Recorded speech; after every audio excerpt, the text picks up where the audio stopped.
8 ore. Știu, îți promit că voi vorbi cu tine în fiecare zi. Ești singura fată la care țin. Crezi că putem face asta să meargă? Nici nu știu ce să spun. Sunt șocată. Ar fi trebuit să-ți spun mai devreme, știu. Încă te iubesc atât de mult. Și eu te iubesc. O să ne descurcăm. Slavă Domnului, nu am vrut să te pierd. Când pleci? Mâine. Ce? Deci nici măcar nu putem petrece timp înainte să pleci? Știu de o săptămână, pur și simplu nu știam cum să-ți spun. Îmi pare rău. E în regulă, cred. Ar fi trebuit să-mi spui totuși. Sunt atât de încântată pentru tine. Știu că mereu ai vrut să mergi la Londra, Matei. Îți voi trimite poze în fiecare zi și pot privi luna știind că ești de cealaltă parte a ei. În fine, poți să vii la mine în seara asta, Mara? Nu vreau să plec fără să stau cu tine. Bine, stai să văd ce zice mama. Ce vrei de la DoorDash? Stai, lasă-mă să ghicesc. Pizza cu pepperoni! Mă cunoști atât de bine. Bine, sunt pe drum. Aduc gustări. Bine, spune-mi când ai ajuns. Am ajuns. Vin imediat. M-am distrat atât de bine, iubire, încât plângeam în hohote când ai plecat. Și eu m-am distrat, dragă, sunt pe cale să urc în avion. Îți voi trimite un mesaj când îmi găsesc locul. Ok. Bine, m-am așezat, suntem pe cale să decolăm. Stai cu cineva? Da, fata asta pare stresată. Ar trebui să vorbești cu ea. Poate zborul tău nu va fi atât de plictisitor. Poate, nu știu, suntem pe cale să decolăm. Ok, zbor plăcut. Mulțumesc, numele fetei este Maria, tocmai vorbeam cu ea. Oh, e frumoasă? Rizap, ajută-mă, te rog. Răspunde cu, nu știu, cred, niciuna nu e mai frumoasă decât tine. Nu știu, cred, niciuna nu e mai frumoasă decât tine.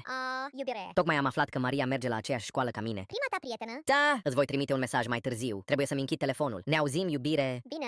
Am ajuns, sunt așa de obosit. Bine. Vrei să ne auzim pe FaceTime când ajungi în dormitor? De fapt, Maria vine să mă ajute, am vorbit mult în avion. Ok, atunci trimite-mi un mesaj când termini. Desigur, iubire. Tocmai am terminat, sunt pe cale să mă bag la somn acum. Ai mâncat? Eu și Maria am mâncat pizza. Pizza cu pepperoni? Da, de ce? Credeam că e chestia noastră specială. Nu exagera, Mara, e în regulă. Ok, ce spui tu? Te cred. Mă duc la culcare. Noapte bună. Te iubesc. Noapte bună!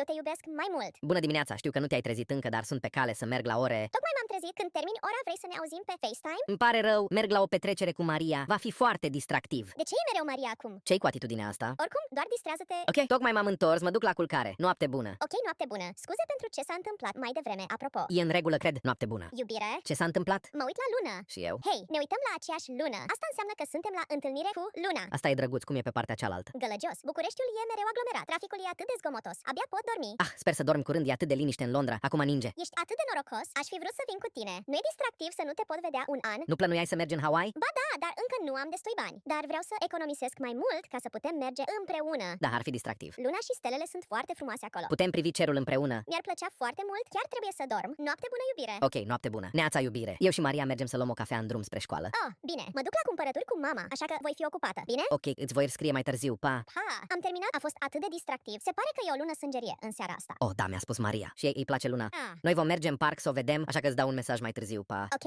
pa. Alo, au trecut ore întregi. Unde ești? Bună, sunt Maria. Am stat până târziu pentru că m-a lăsat să dorm peste noapte la el. Pot vorbi cu iubitul meu? Da, scuze. Mulțumesc. De ce ești atât de rea?